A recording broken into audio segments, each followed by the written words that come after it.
ধারাবাহিকভাবে যেটা আমরা করছি নেশাবিরোধী অভিযানের, তো তার মধ্যে আমরা ইদানিংকালে যে জিনিসটা লক্ষ্য করলাম যে কিছু কিছু ক্ষেত্রে আমরা একটা জিনিস দেখলাম যে স্কুল কলেজ এবং বিভিন্ন মার্কেটগুলি যেখানে আছে এবং চৌমুনি যেগুলি আছে এগুলির মধ্যে কিছু কিছু জায়গায় ড্রাগ বিক্রি হচ্ছে, এই ধরনের কিছু খবর আমাদের এখানে আসে। তো সেটার উপর ভিত্তি করে আমরা একটা টিম গঠন করি, বিশেষ করে প্লেন ক্লথে বাইক দিয়ে।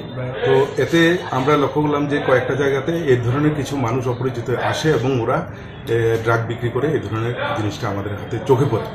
তো সেই অনুযায়ী পূর্ব থানার ওসি বিশেষ করে রানা চ্যাটার্জি এবং ওনার একটা টিম তৈরি করেন এবং সেই টিম এইভাবে কাজ করতে গিয়ে গতকালকে আমরা 4 জনকে ধরতে পারি, যারা বাইক নিয়ে বা এভাবেই হাঁটা চলার মাধ্যমে, বিশেষ করে যেমন এমবিবি কলেজের নিচটাতে লেকের পাড় প্লাস এই আনন্দময়ী আশ্রমের এখানে, ওইখান থেকে আমরা টোটাল 4 জনকে ধরতে পারি যাদের কাছে ড্রাগস ছিল এবং ওরা মোবাইলের মাধ্যমে যোগাযোগ করে ওরা আসে এবং ড্রাগস বিক্রি করে।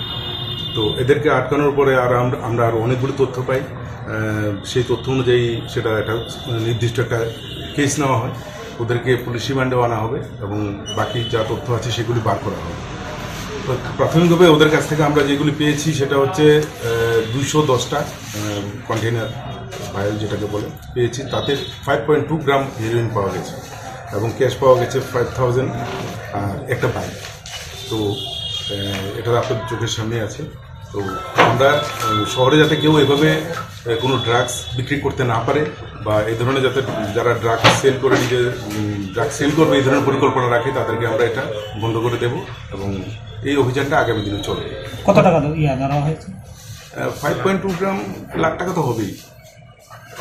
কোন জায়গা থেকে বললাম তো আনন্দময়ী আশ্রম এবং এমবিবি কলেজের লেগে। গতকালকে একটা দুপুরে একটা সন্ধ্যা।